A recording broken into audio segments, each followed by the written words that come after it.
Doutora Aide, boa noite. Boa noite. Opa. Boa noite a todos vocês, gente. Boa noite. Não estou enxergando, porque a luz está diferente, nem sei quem está sentado aí direito. Mas, enfim, é até bom isso, sabe por quê? Prosa Cabeça é um programa de rádio, né? A gente fez por meses no rádio e o único que olhava para minha cara era ele. Eu sabia que tinha milhares de pessoas ouvindo, mas não tinha ninguém olhando assim diretamente para mim. Tenho muita saudade de fazer o programa de rádio e isso que a gente está fazendo aqui é a primeira vez que eu faço, pode ser um piloto, de repente, para a gente poder fazer isso. Você não fala isso publicamente, depois o pessoal cobra, eu quero ver. Para fazer no YouTube, não é? Não seria legal isso? Eu acho que seria legal. Pode ser. Bem, Vamos aí. vamos começar pelo começo. Doutora Aide, você é normal? Eu? Ainda não sei, estou tentando descobrir. Tem alguém normal aqui? Ai. Não estou enxergando, mas tem? Isso é uma coisa legal. Essa palavra, na verdade, de ser normal ou não. A gente pode começar por aí, né? Os critérios que se usa para definir quem é normal. Quem tem saúde mental e quem não tem. Por exemplo, tem um texto que uma vez eu li, muito legal, que talvez explique um pouco.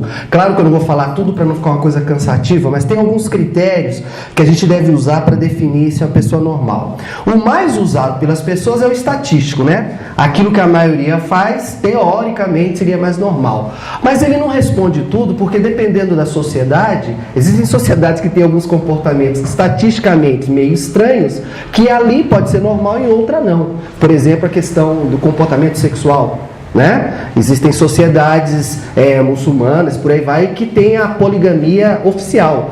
Se aquilo for feito aqui é até ilegal, por exemplo. E por aí vai. Então, o estatístico ele não é o suficiente, mas é um critério. O outro critério é a questão da adaptação às regras da sociedade. Existe, então, a comunidade, aquele que se adapta a essa regra seria mais normal do que aquele que não se adapta. Isso também não é legal, porque a nossa sociedade anda cada vez mais incoerente, cada vez mais com os valores questionáveis, então não seria só esse.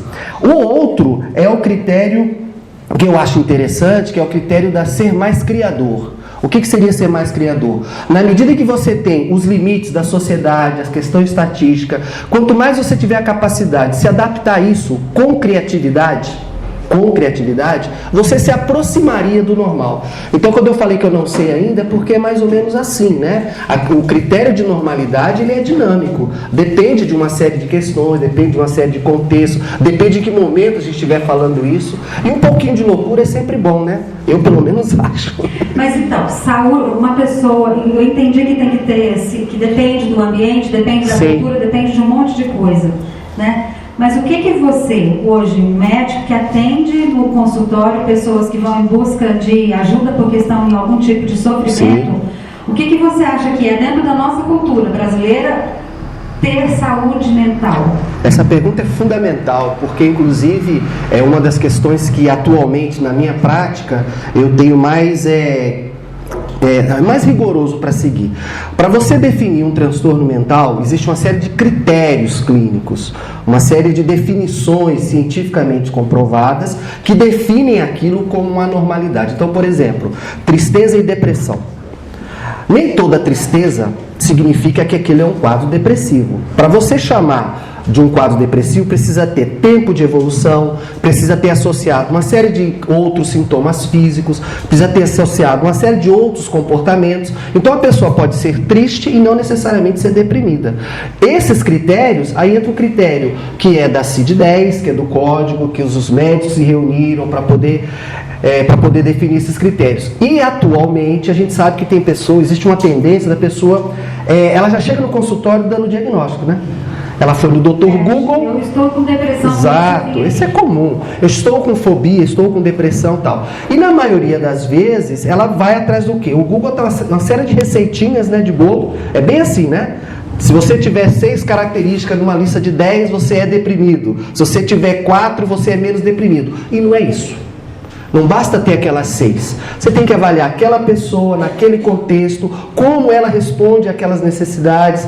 Então, o critério clínico hoje em dia é muito importante para que você não corra o risco de dar medicamento, por exemplo, para quem não precisa.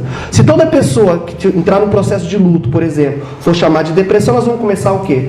da fluoxetina para todo mundo que tem um luto? Não, não é por aí. Então o critério clínico é fundamental, precisa ser seguido.